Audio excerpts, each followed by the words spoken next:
అందరికీ నమస్తే. తిరుప్పావ 8వ పాసురం. ఇక్కడ గోదాదేవి మరొక గోపికను నిద్ర నుంచి మేలుకొల్పుతుంది. ఆకాశం తెల్లవారింది. గేదెలు మంచులో మేత మేయటానికై బయలుదేరాయి. అవి మేతకై స్వేచ్ఛగా తిరుగుతూ ఉన్నాయి.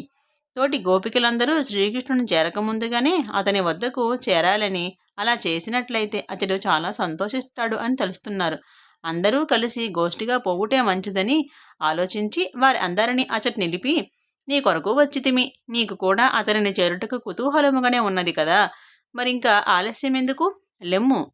ఆశ్వాసర రూపుడైన కేశిని చానూర ముష్టికాదులను చీల్చి చెండాడిన శ్రీకృష్ణుని సన్నిధికి పోయి మన నోమునకు కావలసిన పరై అనే సాధనమును పొందుదుము.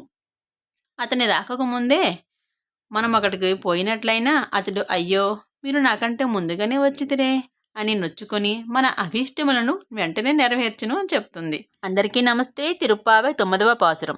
9వ పాసురంలో మనకి 4వ గోపికను మన గోదాదేవి తన గోపికలతో సహా మేలుకొల్పడానికి బయలుదేరారు.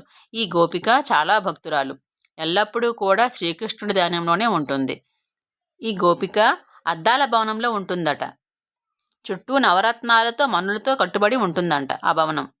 ఈ భవనం చుట్టూ దీపాలు ప్రకాశిస్తూ ఉన్నాయట.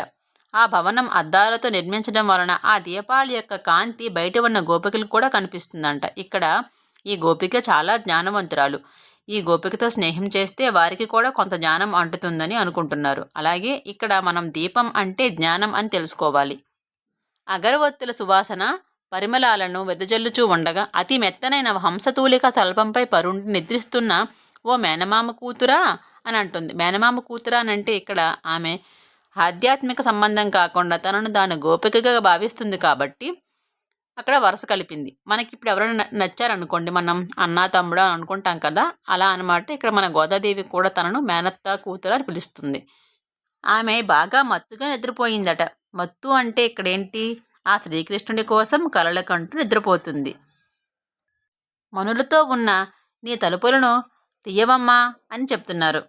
ఏమమ్మా మేనత్త, నీ కూతురిని నీవైనా లేపవమ్మా అని అంటున్నారు. అప్పుడు ఆమె, నీ కూతురు ఏమైనా మోగదా లేక చెవిటిదా? అవునులే, భగవంతుని సంబంధం పెట్టుకుంది కదా, ఇక మా మాట వినబడతాయా అని చెప్తున్నారనమాట. ఎవరైనా మంత్రం వేశారా లేవకుండా? అంత ముద్దుగా నిద్రపోతుందేంటి? పిలిచినా లేవట్లేదు. ఎన్నో నామాలు చదువుతూ వస్తున్నాం కదా, నామ సంకీర్తన చేస్తూ వస్తున్నాం కదా, అయినా వినిపించటం లేదా? లేపవమ్మా అని వాళ్ళ అమ్మతో చెప్తున్నారు.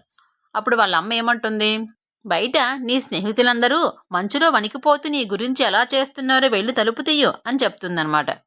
అప్పుడు ఆ గోపిక లేచి వీరితో పాటు పాటలు పాడుకుంటూ బయలుదేరింది. Welcome to Padma spiritual journey channel. మీరు నా ఛానల్ని మొదటిసారి చూసి సబ్స్క్రైబ్ చేసుకోండి. నా వీడియో మీకు నచ్చితే లైక్ చేసి మీ ఫ్రెండ్స్ అండ్ ఫ్యామిలీ మెంబర్స్కి షేర్ చేయండి. Thank you for watching.